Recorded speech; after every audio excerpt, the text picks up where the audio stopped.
In 1991, a little girl vanished from her bed without a trace. No struggle, no clues, just an open window and a mother's worst nightmare. 9 years later, her forgotten toy cassette player crackled back to life, and revealed a secret no one was ever supposed to hear. The autumn wind carried a chill as Elaine pulled into the driveway, headlights sweeping across the familiar silhouette of her home. Her bones ached with exhaustion after the double shift at the hospital, the kind of weariness that settled deep into her joints and weighed down her eyelids. Still, as always, her first instinct was to check on Izzy. Even after a long night, even when logic said everything was fine, motherhood spoke louder.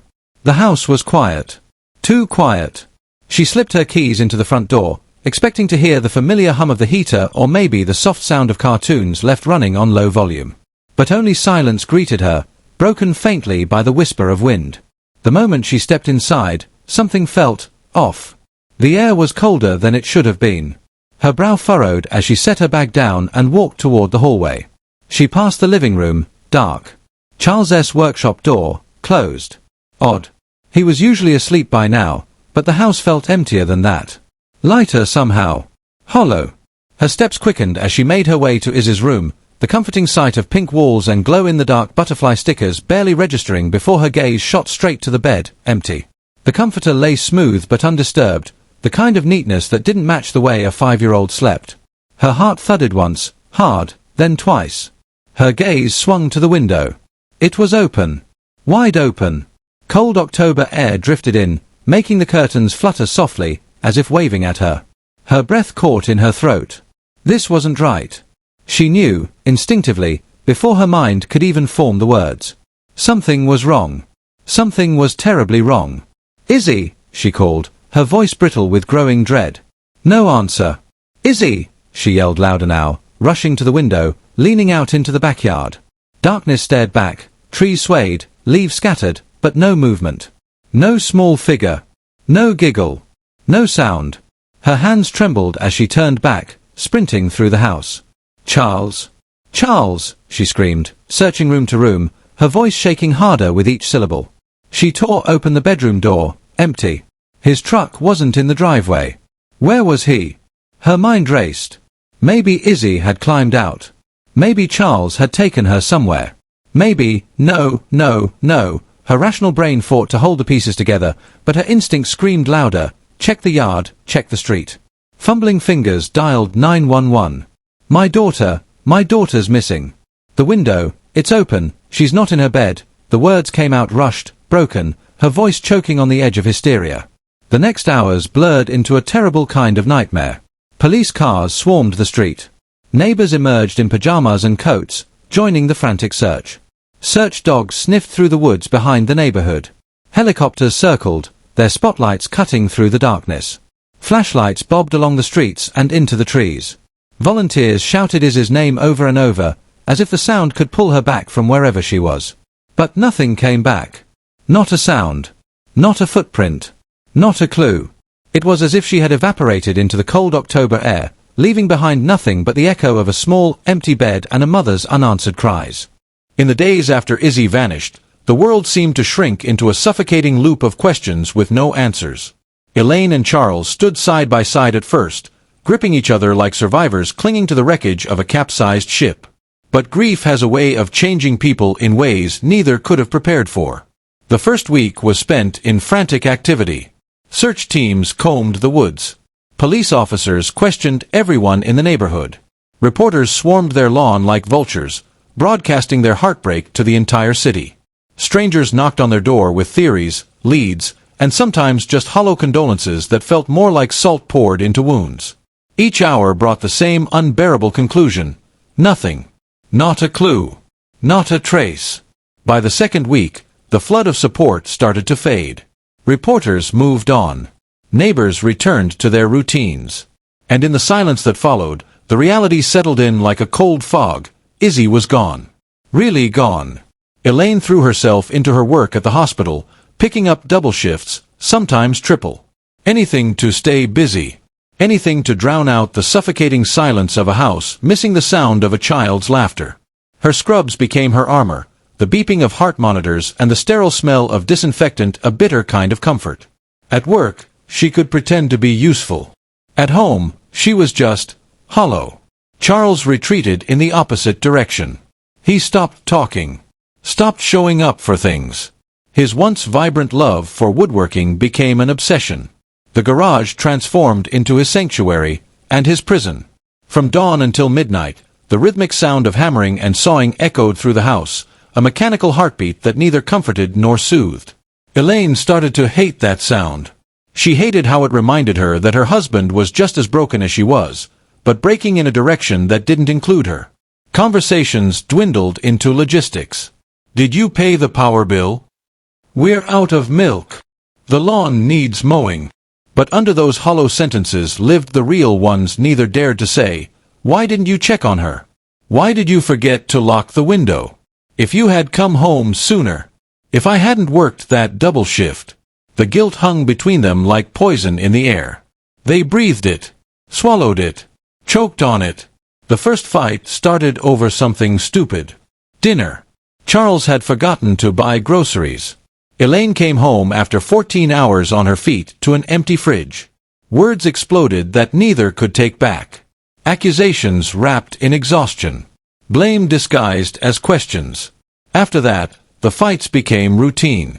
Sometimes whispered behind clenched teeth. Other times screamed loud enough for the neighbors to hear.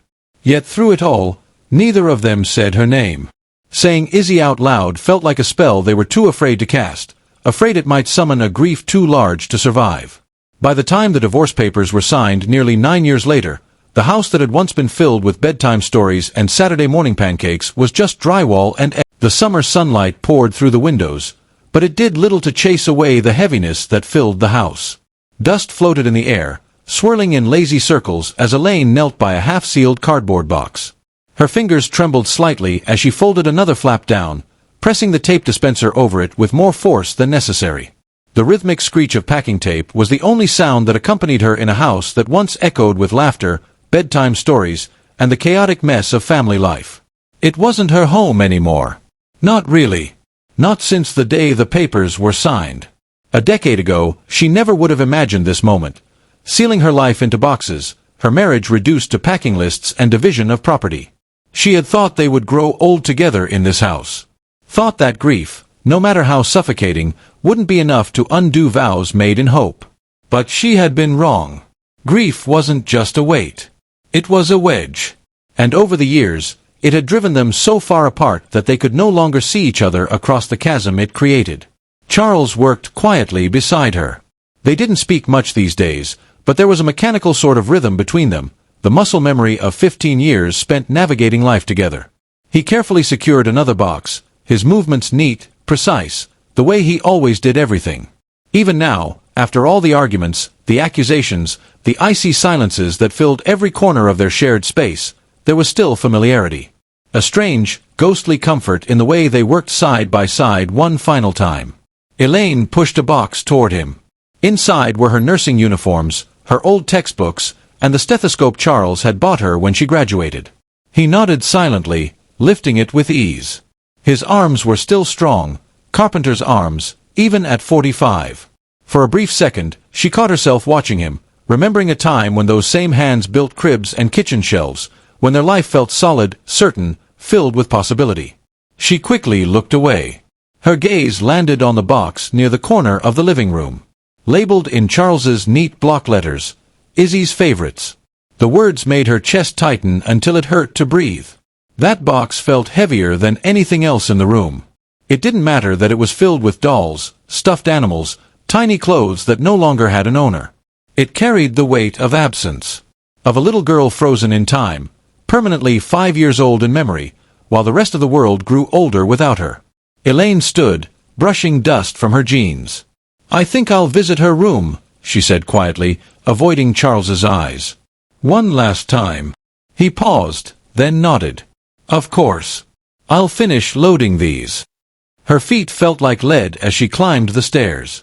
Her hand trailed along the banister, the same one Charles had installed their first year in the house.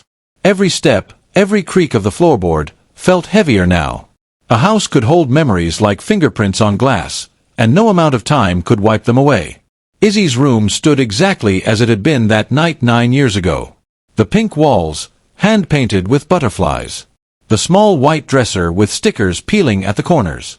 The twin bed, still made with its faded My Little Pony comforter. Nothing had changed. And yet, everything had. Elaine stepped inside and pressed her fingers to her lips, then to the framed photo sitting atop the wardrobe. Her daughter smiled back, a gap-toothed grin framed by messy blonde hair. Tears welled unbidden. "Goodbye, baby girl," she whispered. As she turned away, the stillness of the new apartment was smaller than the house, quieter too, though not in the same haunting way. This kind of quiet was different. It was the sound of a fresh start, of walls that didn't yet know her laughter or her tears. Still, the emptiness pressed on her like humidity, thick and persistent, following her from room to room as she unpacked box after box. Each one was a reminder of a life that had splintered in ways she never imagined. The living room was already half-cluttered with cardboard towers labeled in black marker, kitchen, bathroom, bedroom, and the one she'd been ignoring all evening, Izzy's favorites. She told herself it was because she wanted to save that box for last, to unpack it when her energy was lower, to sit with those memories after the necessities were in place. But the truth was simpler. She was afraid. Afraid of what it would feel like to unwrap pieces of a little girl whose laughter had once filled her world but had been absent for nearly a decade. But boxes don't unpack themselves. With a shaky breath, Elaine knelt and pulled the flaps apart. Right on top was Mr. Hoot, a worn-out purple owl plushie with one button eye hanging by a thread. Next to it, the unicorn with the fraying silver horn, and a smaller stuffed puppy whose fur was matted beyond repair. Underneath, tiny dresses, pajamas, and Izzy's favorite books, Corduroy, The Velveteen Rabbit, Where the Wild Things Are, all worn soft from endless bedtime stories. Then her fingers brushed something hard, plastic. She pushed the fabric aside and stared. The red and white cassette recorder. Not the Fisher-Price one that Izzy had begged for, but the cheaper knockoff from Toys Plus. They had been saving for a new water heater that year, and the compromise had seemed logical at the time. Izzy hadn't seemed to mind. She'd carried it everywhere, recording herself singing songs, reading to her stuffed animals, even pretending to host her own little radio show. Elaine picked it up. It was heavier than she remembered. Her thumb traced the faded sticker that had once been bright and cheerful. The battery cover was smeared with crusted corrosion. She fetched a tissue and scraped away the flaky residue before digging through her kitchen drawer for fresh AA batteries. For a long moment, her finger hovered over the play button.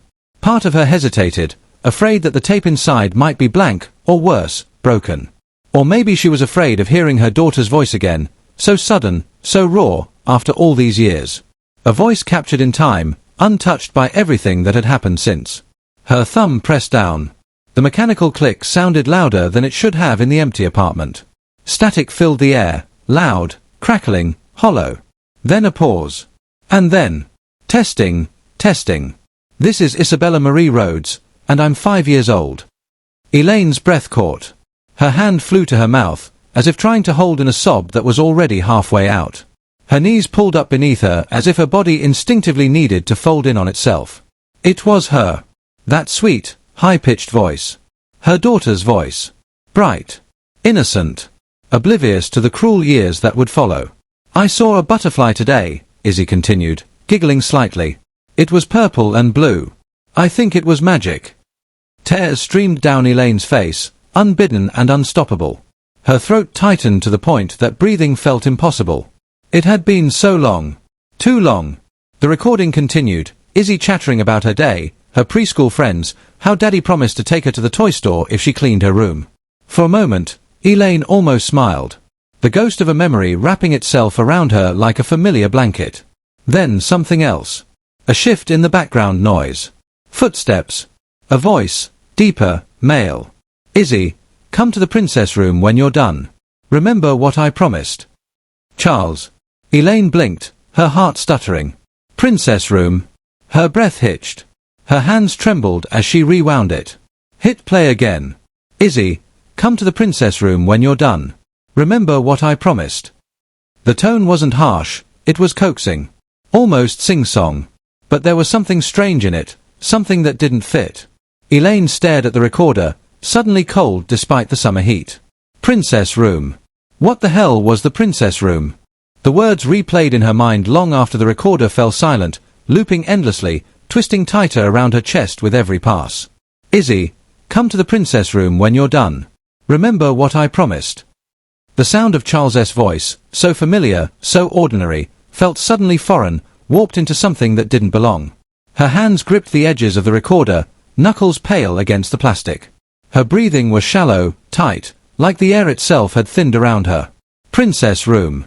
Her lips mouthed the phrase, trying to make sense of it. The words didn't fit. It wasn't something they'd ever said. Not once. Izzy had never been the kind of little girl obsessed with tiaras or castles.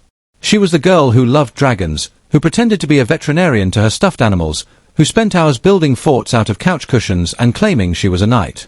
Princesses were never her thing. There had never been a princess room in their house. Elaine rewound the tape, pressing the play button again with fingers that trembled harder now. Static. Then that same small voice, bright, full of joy, completely unaware of what the future would steal from her. This is Isabella Marie Rhodes, and I'm 5 years old. A bubble of laughter. The innocent rattle of toys in the background. Then, again, Charles's voice, clear and close. Izzy, come to the princess room when you're done. This time, she caught the tone. Too sweet. Too coaxing. Not the ordinary kind of parental coaxing, the kind that promised ice cream for eating vegetables. It was something else. Something tighter. Too rehearsed. Too careful. Elaine sat perfectly still, eyes locked on the recorder like it might suddenly explain itself. Her mind tumbled through explanations, desperate to ground this into something reasonable. Maybe it was a game they'd played. Maybe Charles had come up with it when she wasn't around. Maybe he'd made up some little imaginary space, a corner of the basement or a part of the garage, dubbed it the princess room to make chores fun. But the more she searched her memory, the more the hollow inside her grew. There was no princess room. There never had been. Her hands dug back into the box, pushing aside plush toys, battered books, and folded pajamas.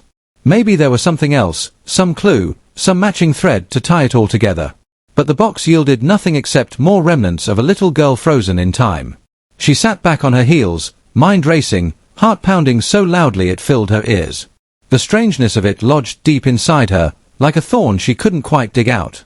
Why would Charles call something the princess room? And why did he sound so calculated? A bitter memory surfaced, one she'd buried so deep she hadn't touched it in years. A time when Izzy had come home from preschool unusually quiet. Elaine had asked her what was wrong. Izzy, sitting on the kitchen floor with her unicorn plush, had simply said, "Daddy says there's a special room just for me.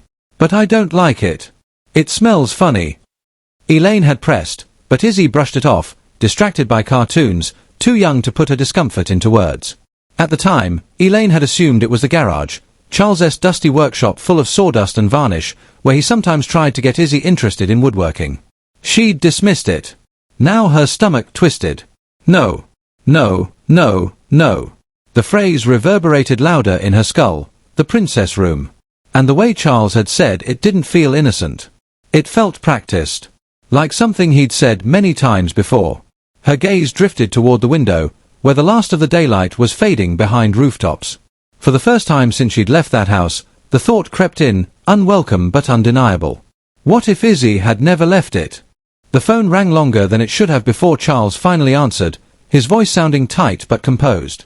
"Elaine," he said, like he'd half expected the call but hoped it wouldn't come. "Hey," she began, trying to keep her tone neutral.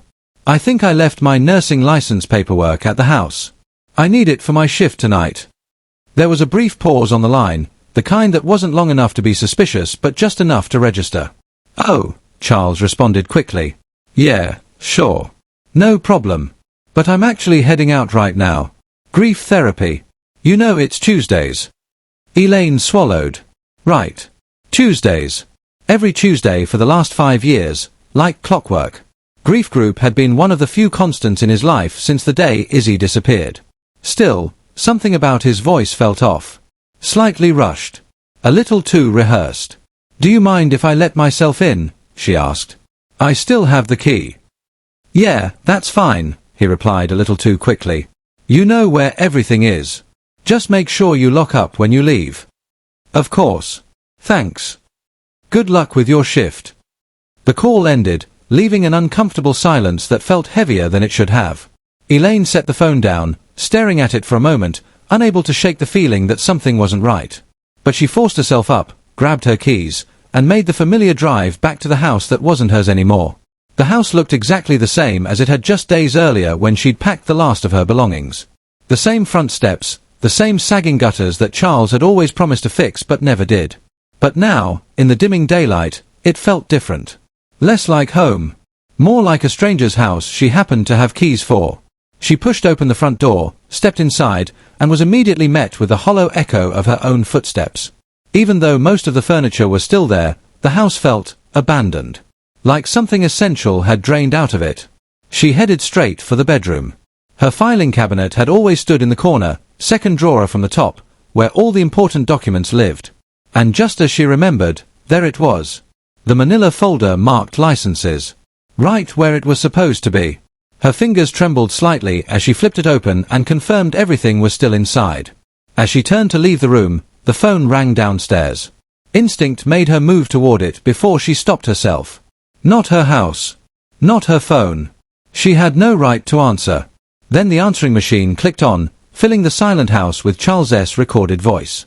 "You've reached the Rhodes residence. Please leave a message."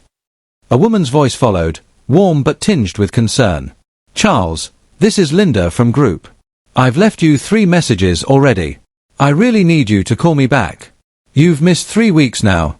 We're all concerned. Please get in touch."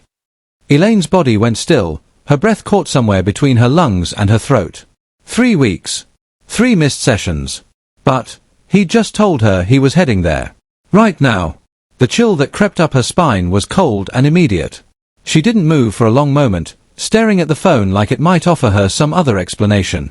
But there wasn't one. Not that made sense. The familiar dread, the one she thought she'd buried years ago, clawed its way back to the surface. Something was wrong. Something was deeply, horribly wrong. Her hands shook as she locked the front door behind her. The key felt heavier in her palm now, like a relic from a life she no longer recognized. When she slid into the driver's seat, her fingers hovered over the ignition, but she didn't start the engine right away. She just sat there, staring at the house through the windshield, the sinking realization tightening around her chest like a vice. Charles was lying. But the question that haunted her more was simple. Why? The stairs groaned beneath her weight as Elaine climbed them, each step a familiar rhythm her body remembered even after weeks away from this place. She hadn't planned to come back upstairs. Grabbing her paperwork had been the only reason for this visit, and yet, here she was, drawn toward Izzy's room like a moth to a flame she wasn't sure she wanted to touch. Maybe it was habit. Or maybe it was something else entirely, something darker, whispering from the back of her mind. The door to the room was still cracked open from her last visit. The pink walls seemed paler now, drained of life, the sunlight fading as dusk crept across the window. A chill prickled up the back of her neck the moment she stepped inside, like the air itself was heavier here, weighted with the past. Her eyes swept over the space, half expecting, half hoping, to see a child's belongings still scattered where they shouldn't be. But of course, the shelves were bare, the toy bins empty. Only the furniture remained. The skeletal remains of what used to be a little girl's world. Her gaze caught on the wardrobe almost immediately. It stood crooked against the far wall, tilted in a way it hadn't been before. One front corner hovered above the floor slightly, just enough to notice if you were looking. Elaine frowned. She remembered that wardrobe standing solid as a rock for years. Charles had built it himself in the early days, sturdy and proud. It wasn't the kind of thing that just shifted on its own. She crossed the room and pressed her palm against the side, giving it a gentle push, testing its balance. The whole frame wobbled in response, far more than it should have. The floor beneath it creaked differently, not the usual protest of old wood, but something looser. Hollow. Kneeling down, she peered at the floorboards along the front edge. Warped. Buckled. Slightly. As if moisture had gotten in. Which made sense in Portland's damp climate, except it hadn't been this way before. Not when she packed Izzy's things just days ago. Not when she stood in this very spot, touching the dresser, the walls, telling her daughter goodbye.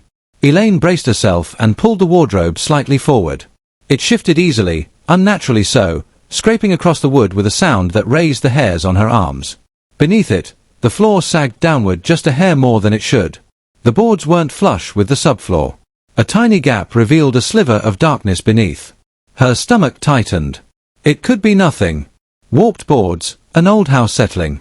Still, it didn't feel like nothing. She pressed both hands against the frame, trying to push it back into place, but the balance was all wrong now. The front foot didn't even touch the floor. She tested the tilt again, leaning her weight into it, and the wardrobe shifted under her hands, tilting dangerously forward before she caught it. No. This wasn't just age. This was something else. Something intentional. A tremor started in her fingertips as her mind scrambled for a rational explanation. Maybe the floor had bowed from years of weight. Maybe the wardrobe had always been slightly off and she just never noticed. But the longer she knelt there staring at it, the less convincing that lie became. She stood, wiping her hands on her jeans, and scanned the room for something, anything, that might help her steady it. No tools. No spare wood. She'd left all that behind. Her fingers tapped anxiously against her thigh as she considered her options. The hardware store. It was only a few minutes away. She could grab a couple of shims, wedge them under the wardrobe, stabilize it before it caused more damage. A quick fix. Nothing more. Simple. And yet, as she backed away from the wardrobe, her eyes kept drifting back to that thin, unnatural gap beneath it. That sliver of black. That impossible wrongness. Her pulse thudded harder than it should have, loud in her ears. Something about this felt bigger than a tilted piece of furniture. Much bigger. By the time she reached the front door, locking it behind her, the unease had settled deep into her bones. She told herself it was just the stress, the old grief stirring up dust that should have stayed settled. But even as she climbed into her car, even as she pulled out of the driveway, her gaze flicked back in the rearview mirror. Back toward Izzy's window. Back toward that crooked wardrobe. And the whisper in her mind refused to quiet. Something was wrong. Very, very wrong. The bell above the door jingled as Elaine stepped into the small neighborhood hardware store. The familiar scent of sawdust, motor oil, and fresh cut wood greeted her immediately, triggering memories of all the weekends she and Charles had spent wandering these aisles back when life was simpler, when the biggest decision they faced was choosing between stain colors for the deck. Back when Izzy was still here. Back when their family was still whole. She headed straight for aisle 3, where the shims were usually kept. Her steps were brisk, focused, but beneath the surface, her nerves simmered. Her fingers brushed over a stack of wooden wedges, picking out a few that looked solid enough to fix the wardrobe issue. Just a simple repair. Something mundane. Something that didn't have to mean anything at all. At least, that's what she tried to tell herself. Elaine. Wow. Hey, it's been a while. A familiar voice pulled her from her thoughts. George, the owner's son, stepped out from behind the counter with a friendly smile. He was younger than her by a few years, but his family had owned the shop since long before she and Charles moved into the neighborhood. She forced a polite smile. Yeah, it has. How's everything going? He asked, then hesitated, realizing maybe that was the wrong question to someone going through a divorce. His eyes softened. I mean, you holding up okay? As well as can be, she answered quickly, not wanting to get into it. Her hands tightened slightly around the wooden shims. Just fixing a wobble in a wardrobe. No big deal. George nodded, leaning against the counter. Oh yeah, tell Charles the first said hi. Saw him in here just last weekend. Man was on a mission, loaded up half a cart. Elaine's fingers froze. She blinked, her mouth drying out faster than she could form a response. Last weekend, she echoed, careful to keep her voice neutral. Yeah, George continued casually, completely oblivious to the sudden tension radiating off her. Said he was finally getting around to building that hobby room he's been talking about for years. You know, his little workshop/escape space. Picked up plywood, insulation panels, tools, the works. Her heart skipped. Hobby room. A workshop. Her mind raced to catch up, trying to connect dots that refused to fit into any logical pattern. They had discussed projects like that years ago, back when things were different. Back before everything fell apart. But he'd never mentioned it again. Not once. Not during the divorce proceedings. Not during any of their final conversations. That's news to me, she managed, forcing a brittle laugh. Must be a post-divorce project. George chuckled, oblivious. Guess so. Anyway, you know where the shims are. Let me know if you need anything else. She nodded stiffly and turned back toward the aisle, but the air around her felt heavier now, like the walls of the store had closed in an inch. Her mind refused to stop racing. A hobby room? But why now? Why after 9 years of letting the garage gather dust? And why hadn't he said a word about it? Grief, maybe. Some strange coping mechanism. Maybe he was just filling the silence with projects, trying to distract himself the way she had with extra shifts. But even as she tried to force that explanation into place, it didn't fit right. Not when paired with the lie about therapy. Not when paired with the tilt in the wardrobe, the warped floorboards, the strange, suffocating whisper of the princess room still echoing in her mind. She paid for the shims, hands stiff, barely registering the transaction. The drive back to the house felt longer than it should have, her eyes flickering constantly to the rearview mirror as if expecting something, someone, to appear. But there was nothing behind her. Just an empty road. Just a growing, gnawing sense that the truth she'd buried for years was clawing its way to the surface whether she was ready or not. The lie was bigger than she thought. Much, much bigger. And it wasn't done unraveling yet. Elaine pulled into the driveway just as the last smear of daylight faded into a dusky grey. The porch light was still on, exactly as she'd left it, casting long shadows over the cracked concrete path. Her hands tightened on the steering wheel for a moment before she forced herself to breathe, gathering enough composure to finish what she'd started. A quick fix. Wedge the shims under the wardrobe, check the floor, and leave. That's it. In and out. But the unease gnawed at her as she stepped out of the car, the cool air prickling against her skin. Something felt different now. The house didn't just feel hollow anymore. It felt off. As if the walls themselves were holding their breath. Her key turned easily in the lock. She stepped inside, flipping the hallway light on. The familiar scent of wood polish and old carpet greeted her, but it did nothing to settle her nerves. Her footsteps echoed as she walked toward the staircase, shims tucked under one arm, purse slung over her shoulder. As her foot hit the second step, a faint glow caught her eye. Light. Coming from upstairs. Specifically, from Charles's office, a room that had been dark and locked every time she'd passed by earlier. Her stomach tightened. He wasn't supposed to be here. He'd said he was at therapy. No, wait, pretending to be at therapy. Maybe he came back. Maybe he forgot something. Maybe. A muffled thud interrupted her thoughts, followed by the sharp scrape of something heavy being dragged. Then the sound of papers rustling, frantic, desperate. Elaine's heart rate tripled. Every instinct screamed at her to leave, get back in the car, call someone. But curiosity, or maybe something deeper, darker, kept her rooted in place. Slowly, quietly, she climbed the remaining stairs, pausing just before the office door. The light underneath spilled onto the hardwood like a warning. She reached out, fingertips trembling, and pushed the door open. Her breath hitched. It wasn't Charles. Matthew Tenko stood in the center of the room, his back to her, arms elbow-deep in the file cabinet. Papers were scattered everywhere, on the floor, across the desk, fluttering like leaves in a storm.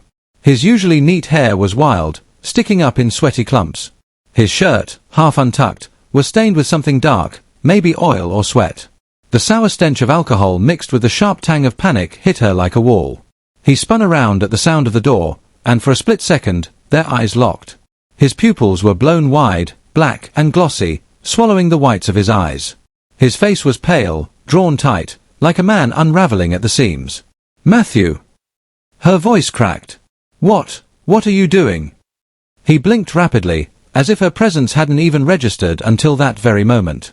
His gaze darted around, first to the scattered files, then to the doorway behind her. Like a cornered animal. I need the tapes, he slurred, breath ragged, his words fumbling over each other. He said he hid them. I know they're here. Elaine took a step back. What are you talking about? What tapes? What's going on? Matthew's expression twisted, something between rage and fear.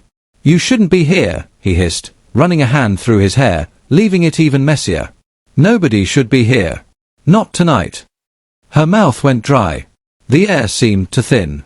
Her eyes flicked to the hallway, calculating how fast she could turn and bolt. But Matthew moved first. He lunged, not at her, but toward the desk, yanking open another drawer with shaking hands. Get out of here, he snapped, rifling through folders. I don't have time for this. Matthew, listen to me.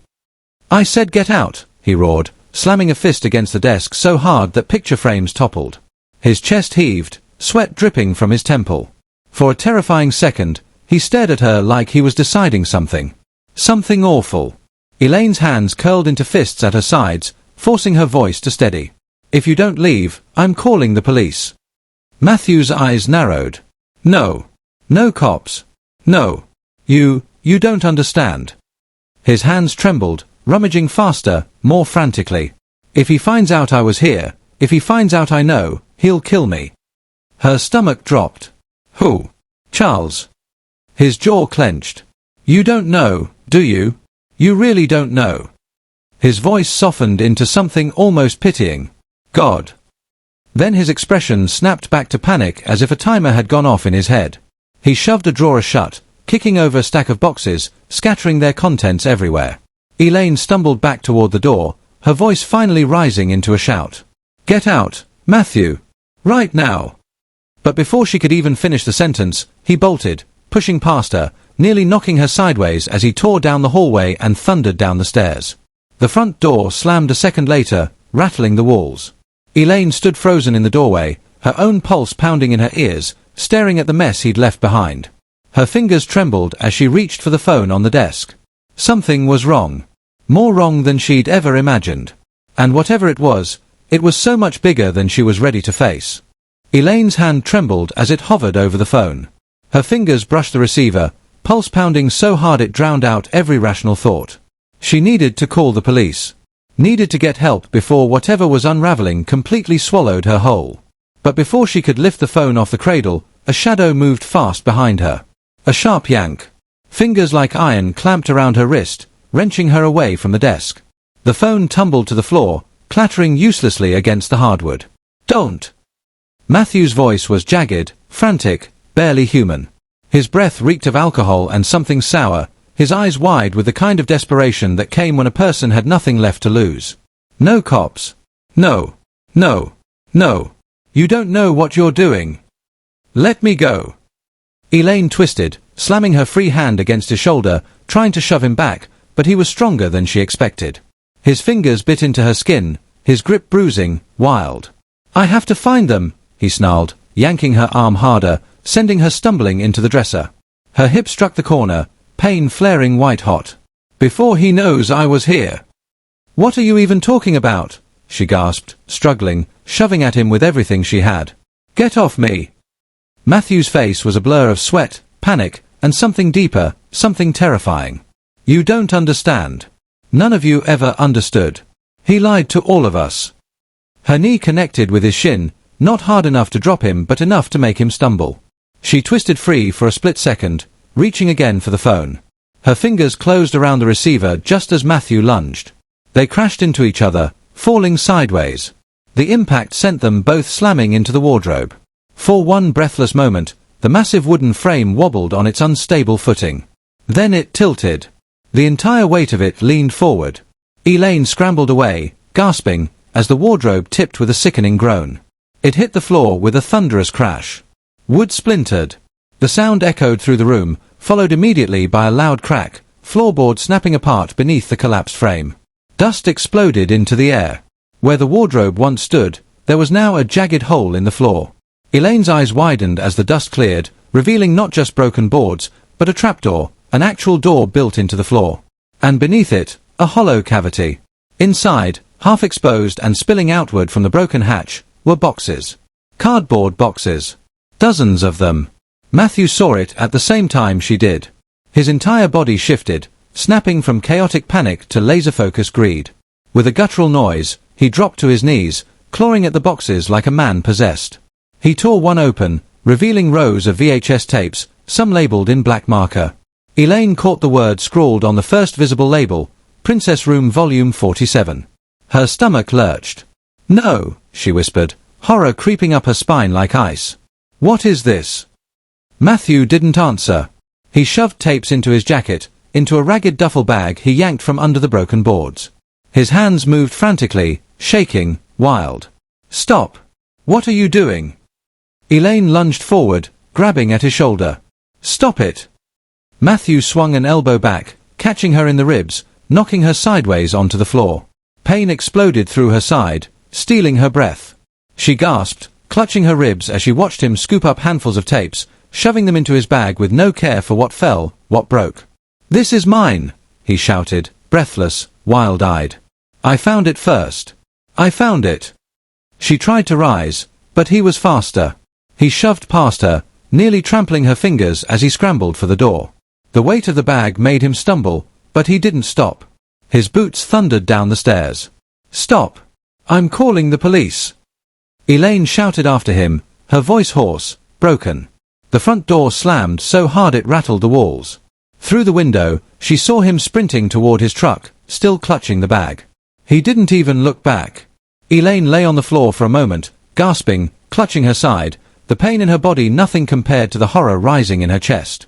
Her gaze drifted slowly back to the shattered floor, to the gaping hole where the wardrobe had been. The boxes were still there. Hundreds of them. Labeled. Stacked. Her breath caught in her throat as she crawled closer, reaching for the nearest tape, her fingers shaking so badly she could barely hold it.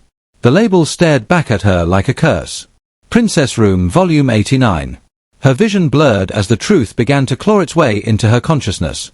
Whatever this was, whatever her ex-husband had hidden here, it was far worse than anything she had ever imagined. Elaine's fingers trembled as she dialed. Her hands were slick with sweat, breath ragged, barely able to steady the phone against her ear.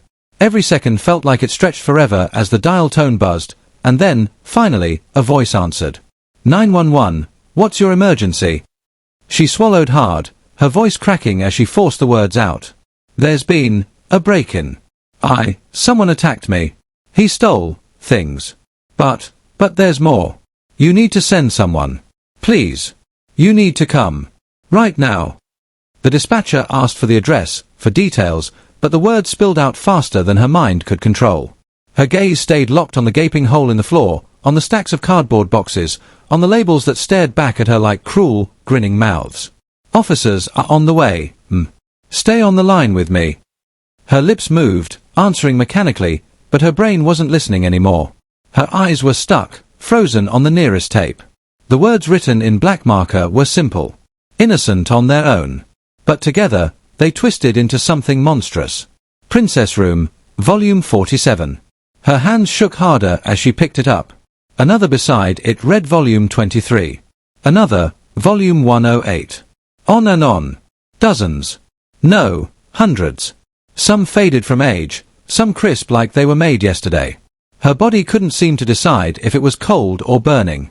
Her breath came in gasps, her throat tightening until it felt like she might pass out. This wasn't real. It couldn't be real. But it was.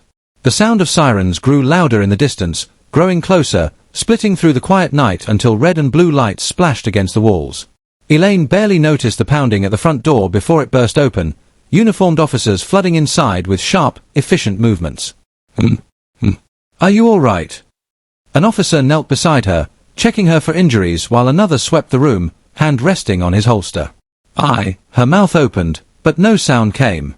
She pointed with a trembling hand toward the broken floor, toward the darkness beneath the shattered boards. The officers followed her gaze. The moment their eyes fell on the boxes, the energy shifted. Gone was the tense alertness of a break-in response. It twisted into something quieter. Heavier. More grim. Detective, one officer called, his voice flattening, all professional calm, but strained at the edges. You need to see this. Footsteps pounded as a plainclothes detective pushed through the crowd at the door, his badge flashing briefly at his hip. His name tag read Morrison. Older, silver-haired, eyes sharpened from decades of seeing the worst humanity had to offer. But even his face stiffened when he looked at the hole. Morrison crouched, pulling on a pair of gloves from his pocket. He picked up one of the tapes, turned it over slowly in his hands, reading the label like it was some kind of sick riddle. Then he opened a box. Rows of them. Each one labeled the same way. Princess Room, Volume 12. Princess Room, Volume 94. Princess Room, Volume 275. His jaw tightened. Jesus Christ.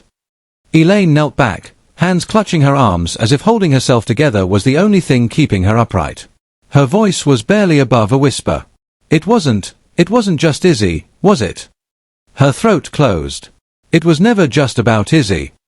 Morrison said nothing for a long moment, scanning the tapes, the folders, the piles of videocassettes carefully sorted, some newer, some almost worn out. He pulled one from the bottom of the pile. The label didn't have a volume number. Just a date. The date was the week Izzy disappeared. Elaine's stomach lurched so violently she thought she might vomit. Her head shook, hands over her mouth, tears spilling before she even realized they were falling. Oh my God! Oh my God. Morrison stood slowly, his voice harder now. Secure the scene. Get evidence teams in here. Now. Another officer knelt by Elaine. Do you need medical? She shook her head. No. Yes. She didn't know. Her mind couldn't process the question. Couldn't process anything except the crushing realization that something horrific had been hiding right beneath her feet all these years.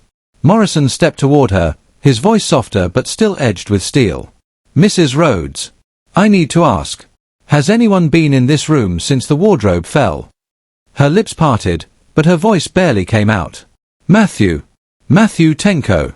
He took tapes. He ran. Morrison's expression darkened. He turned to his team, barking orders. Get an APB out on Tenko. Right now.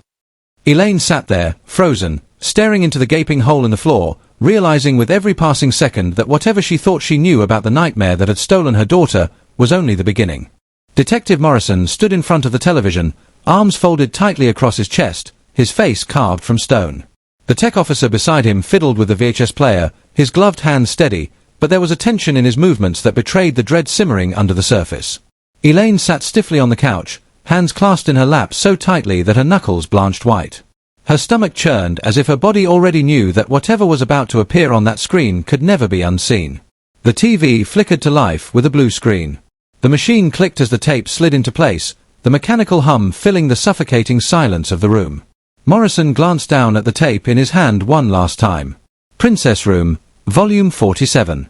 His fingers tightened around it before he placed it on the table beside him, as if distancing himself from even touching it longer than necessary. You don't have to watch this, Morrison said quietly, without looking at her. I do, Elaine answered, her voice brittle but firm. Her hands shook, but she wouldn't let them see her break. Not yet. The screen crackled, and then the image blinked into view. A little static at first, a jitter of horizontal lines, then clarity. The camera was handheld, slightly shaky.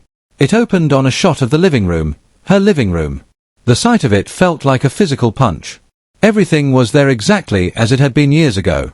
The couch, the blue curtains, the shelf that Charles had built himself in their 3rd year of marriage. In the frame, Izzy sat on the carpet, wearing a yellow sundress dotted with tiny strawberries. Her hair was pulled back into a crooked ponytail, her cheeks round with the softness of a child who hadn't yet learned fear.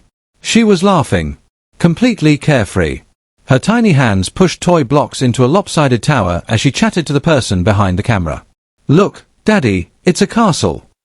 Her voice was light, bright, filled with the simple pride only a 5-year-old could have for a wobbly stack of plastic bricks. Charles's voice responded, warm, gentle, familiar. That's a beautiful castle, Princess. You did such a good job. The pit in Elaine's stomach deepened.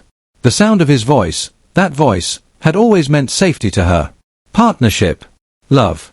And yet, hearing it now made her skin crawl. For a moment, it seemed like nothing more than an innocent home video. A father and daughter playing on a lazy afternoon. But then the camera shifted, the frame closing in slightly on Izzy's face. Do you want to go to the princess room now? Charles asked, his tone still soft but now tinged with something else. Something coaxing. Urgent beneath the surface. Izzy nodded with a shy smile. Yeah. The camera jostled as Charles stood.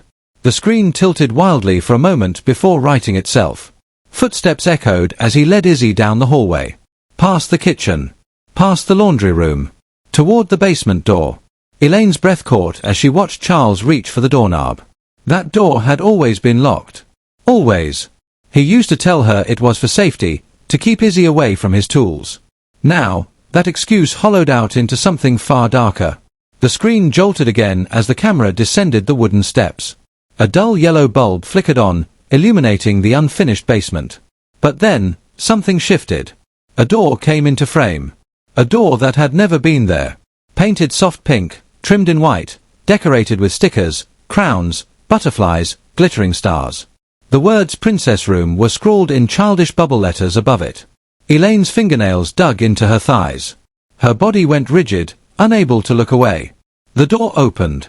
Inside, the room was small but meticulously arranged. Walls painted cotton candy pink. Stuffed animals lined the shelves. A tiny bed pushed against the far wall covered in Disney princess sheets. The lighting was dim, glowing softly from fairy lights strung along the ceiling. And there was Izzy, sitting cross-legged on the bed, looking directly at the camera. "Okay, princess," Charles's voice guided. "Just like we practiced." The camera lowered slightly. His hand came into view, reaching toward her. The tone in his voice shifted, still gentle but threaded with something unmistakably sinister. "Show Daddy how pretty you are." Elaine's hand flew to her mouth. Her vision blurred, tears boiling over as she shook her head, whispering, "No. No. No." On screen, Charles stepped into frame. His arm slipped around Izzy, guiding her closer. The smile on his face, the same smile that once comforted her in 100 small moments, now twisted into something grotesque. His hands roamed in ways no father's ever should. "Stop," Elaine choked. Her voice cracked through the thick silence of the room. "Turn it off. Please. Turn it off." Morrison was already moving. His hand slammed the stop button. The screen went black, but the sound, the ghost of Izzy's voice, the gentle coaxing of a monster in a father's body, echoed in the room like it had been stitched into the walls. Elaine curled forward, her whole body shaking as sobs tore through her. "I didn't know," she gasped. "I didn't know. Oh my God. I didn't know." Morrison stood over the machine, his jaw clenched so tight the muscles in his neck twitched. His voice was low but razor-sharp. "This isn't just a missing child case anymore."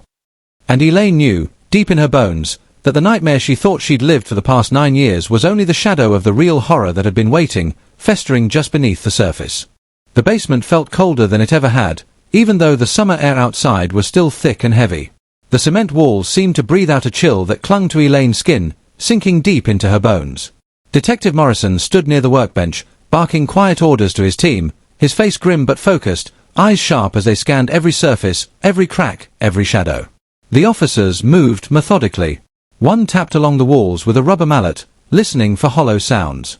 Another inspected the shelves stacked with labeled boxes of screws, nails, and old tools. A third crouched near the furnace, running gloved hands along the baseboards, checking for irregularities. But after 10, 15, nearly 20 minutes of searching, they came up empty. The room was too normal. Too clean. Everything meticulously arranged. Too perfect. "This doesn't make sense," Morrison muttered, running a hand over his stubbled jaw. "There's no way it's just those tapes. Not with what we saw." Elaine stood near the laundry machines, arms wrapped tightly around herself, trying to quiet the panic simmering just beneath her skin. Her eyes darted around the room, desperately searching for something that didn't belong. Some crack in the lie. Some overlooked seam in the facade. Her gaze trailed along the walls, the shelves, the ceiling beams. Then it landed on the washer. Her brow furrowed. Something was wrong. The washer and dryer sat flush against the wall, but not quite. A narrow sliver of space peeked out from behind the washer's edge. The drywall there looked slightly newer, subtly brighter, and the baseboard along that section didn't quite line up with the rest. She stepped forward, crouching low, pressing her palm against the wall. Her fingers brushed along the seam where the panel met the adjoining wall, and her heart jolted. There. A tiny gap. Barely wide enough to slide a fingernail into. "Detective," her voice came out hoarse. "Here. Look at this." Morrison hurried over, kneeling beside her. His hands felt along the wall, his fingers finding the same gap she had. His eyes narrowed. "This is it," he said under his breath. "It has to be." He pulled a flashlight from his belt, shining it along the edge, tracing the outline of something rectangular, a panel. Maybe even a door. His fingers searched higher, brushing over the molding, then, click. A subtle give beneath his thumb. A latch. With a soft creak, the panel shifted inward, revealing a narrow opening. Cool air drifted out, stale, heavy, tinged with something damp and metallic. "Jesus Christ," one officer muttered behind them. Morrison pushed the panel wider, exposing a passageway no more than 3 feet wide. The walls inside were lined with cheap foam insulation covered in fabric, pink with glitter patterns of stars and hearts. Tiny fairy lights were stapled along the ceiling, winding the length of the hallway, their glow casting a soft, sickly halo on the floor. Elaine's breath caught in her throat. Her feet wouldn't move, like her body instinctively knew that whatever was beyond that hallway was something no one was ever meant to see. Morrison turned back to his team. "Weapons out. Stay tight. We don't know what's back there." The lead officer unholstered his firearm, nodding. On it. They stepped forward cautiously, flashlights cutting through the dim pink glow. The hallway felt longer than it should have, a claustrophobic tunnel that seemed to stretch impossibly ahead. Elaine followed, her steps shaky but driven by something deeper than fear. Something primal. A mother's refusal to look away from the truth. At the end of the hallway stood another door. Smaller than a standard door. Child-sized. Painted soft pink, just like the one in the video. The surface was covered in stickers, princess crowns, tiaras, smiling unicorns, stars. Across the top, written in bubbly hand-painted letters, were the words Princess Room. A lock. Heavy. Industrial. Newer than everything else in the house. Morrison jiggled the handle, but it didn't budge. Locked, he growled. Solid. One of the officers stepped forward with a crowbar, wedging it against the frame. Ready. Morrison nodded. Do it. Elaine stepped back, pressing against the narrow wall, hands over her mouth, her heart hammering against her ribs so hard it hurt. The first pull strained the frame but didn't give. The second wrenched the hinges enough that the top corner cracked. With the third, the lock snapped with a sharp, metallic scream. The door swung inward. And what lay on the other side made every nightmare Elaine had ever had feel like a pale shadow. The moment the door gave way, a soft voice floated through the narrow opening. Sweet. Familiar. Innocent, yet heavy with something that instantly sent ice through Elaine's veins. Daddy, you're early. It was the kind of voice that should have belonged to a little girl waiting for bedtime stories or hugs. But it wasn't a little girl's voice anymore. It had the waver of adolescence, stretched thin by years of growing up without sunlight, without fresh air, without the truth. For a second, everyone froze. Even the seasoned officers, guns drawn, stood in stunned silence. Elaine's knees nearly buckled. Her hands flew to her mouth as tears sprang forward so fast, so violently, she couldn't breathe. Her lips trembled as her eyes scanned the room in disbelief. There she was. Izzy. Alive. Not the wide-eyed 5-year-old frozen in her mother's memories, but a girl on the edge of 15, thin as a reed, her skin ghostly pale, her limbs fragile but somehow still whole. Her blonde hair was longer now, hanging down her back in tangled waves. Her face, once round with childhood softness, was sharper, drawn thin from years of malnourishment, but unmistakably her.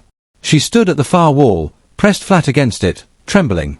Her eyes darted from face to face, from uniforms to badges to flashlights, wide with confusion and terror. Her lips quivered, and her hands trembled as she clutched a stuffed unicorn that looked ragged, worn nearly to threads. No, her voice cracked, shifting from hope to horror. No, no, this isn't real, you're not real. Daddy said everyone's dead. The world's gone. The bombs, he said the bombs. Her breathing grew rapid, spiraling toward panic. She backed into the corner, fists clenched, shaking her head so hard her hair whipped across her face. You're not real. You can't be real. Elaine couldn't hold back. Izzy, she gasped, stepping forward. Baby, no, it's me. It's Mommy. I'm here. I'm here. Izzy's eyes locked onto hers. For a moment, a heartbeat of recognition flickered, uncertain, confused, but it was crushed by the overwhelming weight of fear. No, no. You're dead. You can't be here. Daddy said. Daddy said you were all gone. Everyone's gone. Just me and him, just us. Elaine sobbed, falling to her knees, hands outstretched but not daring to touch. No, baby. No. He lied to you. He lied. We've been looking for you. I never stopped looking. You've been here this whole time. Oh God, my sweet girl. Izzy squeezed her eyes shut, sobbing, her entire body shaking. No. No. He wouldn't lie. Daddy wouldn't lie. He said the world was poisoned, everyone died. Morrison raised a hand, signaling the officers to lower their weapons, stepping slightly back to give space. His face, usually carved in stone, now showed something softer, deep sorrow, matched by fury barely held in check. Elaine inched closer, her voice breaking but as gentle as it had ever been. Izzy, remember this. With trembling fingers, she drew a butterfly on the palm of her hand with her thumb, the same simple shape she'd drawn on Izzy's hand countless times when she was small. The happy butterfly. You always made me redraw it when it faded. Izzy's sobs hitched. Her eyes, red and swollen, darted toward Elaine's hand. Recognition flickered again, this time stronger, breaking through the terror just enough to make her hesitate. You. Mommy. Her voice splintered, brittle as glass. Yes. Yes, baby. It's me. I'm here. You're safe now. I swear to you, you're safe. For a long, breathless second, Izzy stayed frozen. Then, with a sound somewhere between a gasp and a wail, she ran forward and collapsed into Elaine's arms. Her thin arms wrapped around her mother's neck, clutching like she might disappear if she let go. Elaine sobbed against her daughter's hair, rocking her, holding her as tightly as she dared. You're safe. You're safe now. I've got you. I've got you. Behind them, officers radioed for medics, their voices cracking despite their professionalism. Morrison stepped quietly back, giving them space, his fists clenched at his sides as the full weight of what had been done settled into every inch of that suffocating pink room. Izzy was alive. But what she'd survived was unspeakable. The paramedics worked carefully, speaking in soft tones, their hands gentle as they checked Izzy's vitals. She sat on the back of the ambulance, wrapped in a silver thermal blanket, her eyes darting nervously between the unfamiliar faces. Her thin frame trembled, whether from the cold night air or the sheer overload of everything unraveling around her, no one could say for sure. Elaine sat beside her, never letting go of her hand, her fingers squeezing tight, as though if she loosened her grip, her daughter might vanish again. Izzy's gaze stayed mostly on her mother, terrified to look away for too long, like the second she did, this fragile, impossible reality might crumble. Her voice was small, raspy from crying, but it began to come in broken waves, one truth crashing into the next. He said, "There was a war," she whispered, her words catching in her throat. "A big, big war, bombs, everywhere." He said, "Everyone died, except us." Elaine's heart clenched so tightly it felt like her ribs might splinter. Her mouth opened, but no words came. She simply nodded, tears streaming, letting Izzy speak, letting it pour out. "He told me, the air was poison," Izzy continued, her voice trembling. "If I went outside, I'd die. He said the world was broken, that the sky was full of radiation. That everyone I knew was gone. You were gone. My friends. My teachers. Everyone." Her hands fidgeted with the edge of the blanket, twisting it, knotting it. Her eyes flicked away for a second, as though trying to check if the world was still there, still standing. I believed him," she said. "For years. I believed it. He told me it was our job to save the human race. Just us. Me and him." Elaine's breath hitched. She squeezed Izzy's hand harder, as though sheer will could shield her daughter from the horror of her own memories. Her other hand hovered in the air, wanting desperately to brush the hair from Izzy's face, but terrified of moving too fast, of startling her back into that cornered, terrified silence. Izzy's lips trembled. "When I got my period," he said, "it meant it was time. That I could start helping. That I had a job to do." A sound escaped Elaine's throat, something between a sob and a gasp. Her hands shook uncontrollably now. Izzy didn't look directly at her when she said the next part. He said, "I was the princess of the new world. And princesses have to help the king." The paramedic, a young woman whose face had gone ashen beneath her professional composure, glanced quickly at her partner, swallowing hard as she made notes. Her hands were steady, but her eyes glistened, betraying the horror she was trying to keep buried under protocol. "He told me that what we did was love," Izzy whispered. "That it was special. That the old rules didn't matter anymore, not when the world was gone." Elaine rocked forward, pulling Izzy into her arms, holding her so tightly it was almost as if she could physically squeeze the lies out of her, crush the poison that had been fed to her for nearly a decade. No, baby. It wasn't love.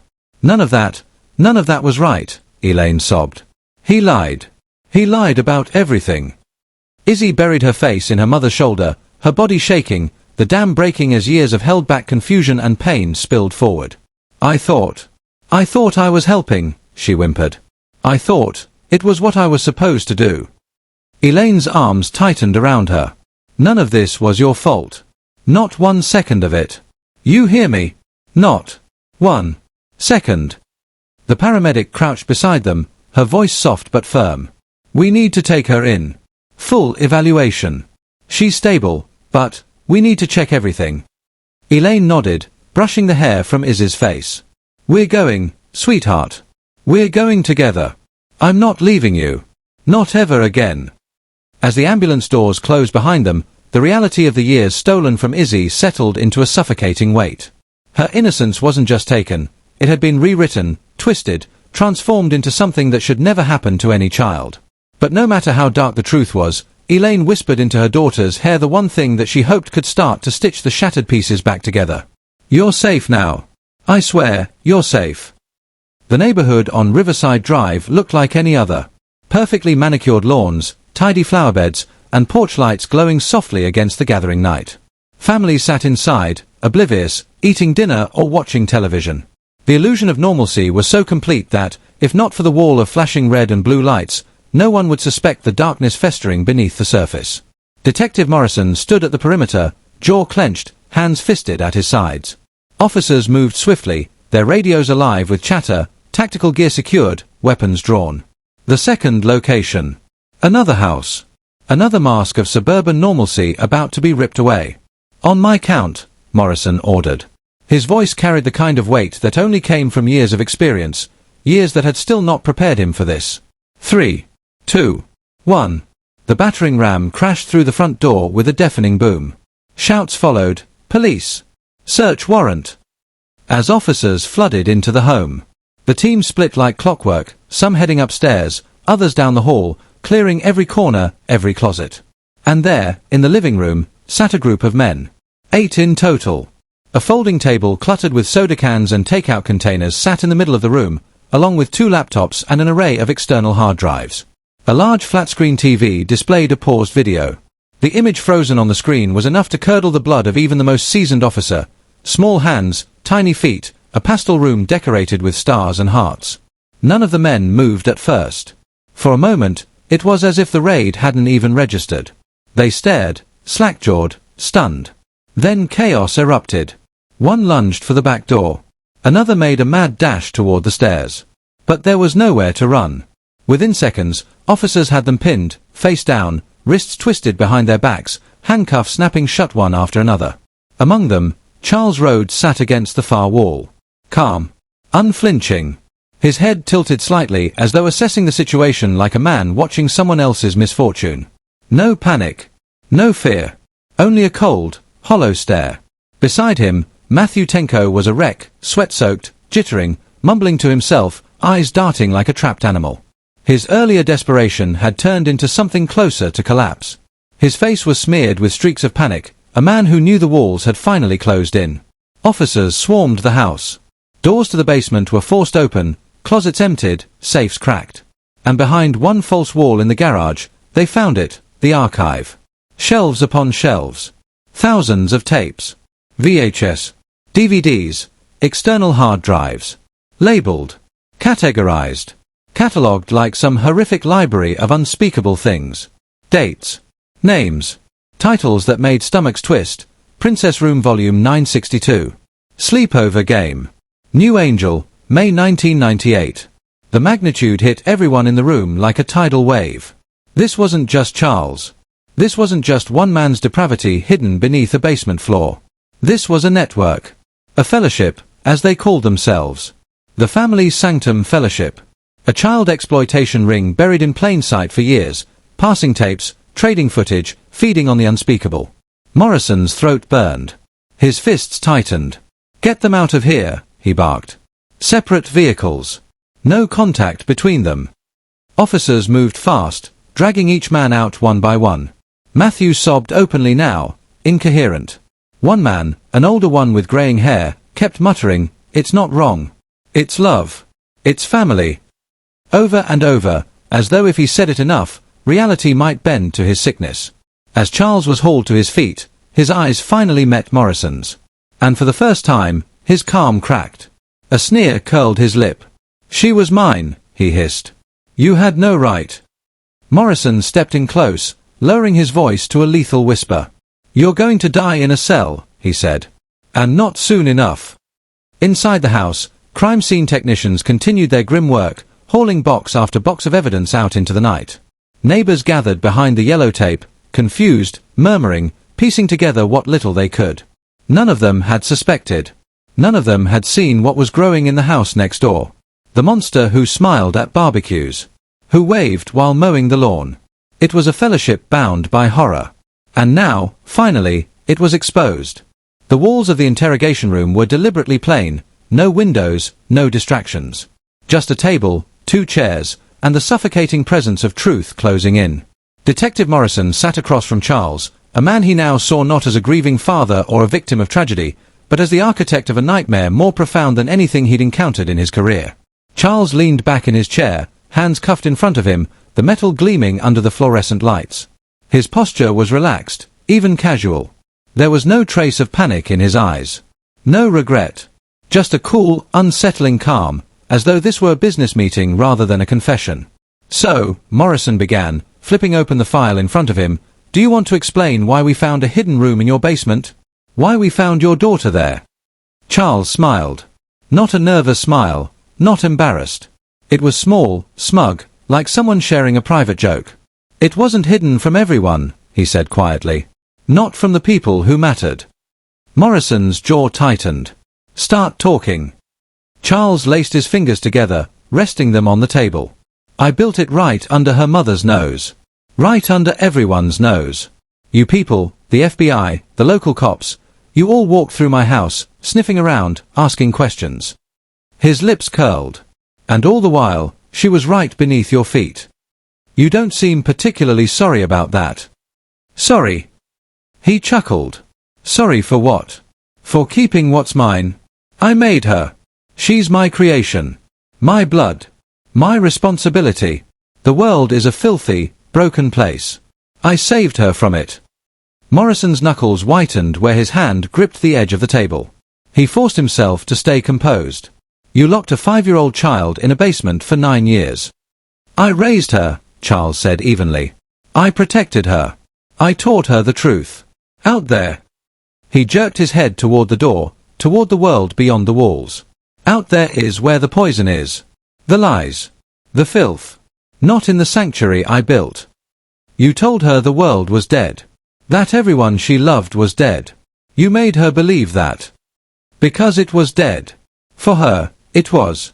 The old world, the one where she was forced to live under rules made by strangers, under expectations that didn't belong to her, that world was over. I freed her from that." His eyes glinted, utterly devoid of shame. "She became who she was meant to be." Morrison sat back, disgust tightening every muscle in his body. "You exploited her. Abused her. Filmed her. Distributed those tapes. To how many people, Charles?" Charles shrugged, unbothered. "Enough. There's always a demand for something pure. Something untouched by the sickness of the outside." Morrison shoved the file shut, unable to look at him for another second. In the next room, Matthew's interrogation unfolded differently. He was a wreck, sweaty, jittering, twitching in his seat. His foot bounced uncontrollably under the table, hands trembling so badly the cuffs clanked against the metal. I didn't start it," Matthew babbled. "It wasn't me. I never touched her. I just watched. I paid to watch." The detective across from him folded his arms. "And you were fine with it for 9 years." I tried to stop. I did. But Charles, he wouldn't let me. He controlled everything. The room, the tapes, the access. You think I liked begging him for copies? For a chance to see? He held it over all of us. You're admitting you participated in the exchange of child sexual abuse material." Matthew's eyes welled with tears. "I was trapped. We were all trapped in it. Charles is the worst. He was the leader. We called him the keeper. The keeper of the sanctum. None of us had what he had. None of us. Except you broke in to steal from him." Matthew rubbed his face on his shoulder, hyperventilating. "Because I knew he was getting ready to move her. Or worse. I heard him say it. I knew if I didn't get those tapes, everything would be gone. He would burn it all. Why didn't you come to the police?" His laugh was hollow, bitter. "Who would believe me? Who would believe any of us? We were already in too deep." Back in Charles's room, Morrison leaned forward, his voice lower now, like venom. "Why? Why her?" Charles didn't blink. "Because she was mine. I made her. And in a world as broken as this one, I had every right to keep her." The weight of that sentence lingered long after the recorder clicked off. The morning light felt different than it ever had before. It wasn't filtered through the slats of a basement ceiling or dim fairy lights wrapped around padded walls. It was real sunlight, sharp, wide, limitless. It bled through the hospital window, softening the white sheets and tracing golden edges along Izzy's hair as she sat cross-legged on the bed, staring out, blinking like someone learning how to see all over again. Elaine sat close, fingers loosely entwined with her daughter's, as though letting go might somehow undo everything. For hours, neither of them said much. Words felt flimsy, inadequate compared to the weight of everything that had happened. But sometimes presence was louder than language. Just being there, breathing the same air, was enough. Izzy's fingers traced the edge of her blanket, her voice barely above a whisper. "It's so big out there." Elaine squeezed her hand gently, nodding even as her throat tightened. "Yeah, baby. It is." For Izzy, the world outside the pink walls was both terrifying and beautiful. It wasn't just that the sky existed, that grass, cars, trees, and people bustled beyond what she'd been led to believe was the edge of existence. It was the crushing realization that her entire life had been a lie.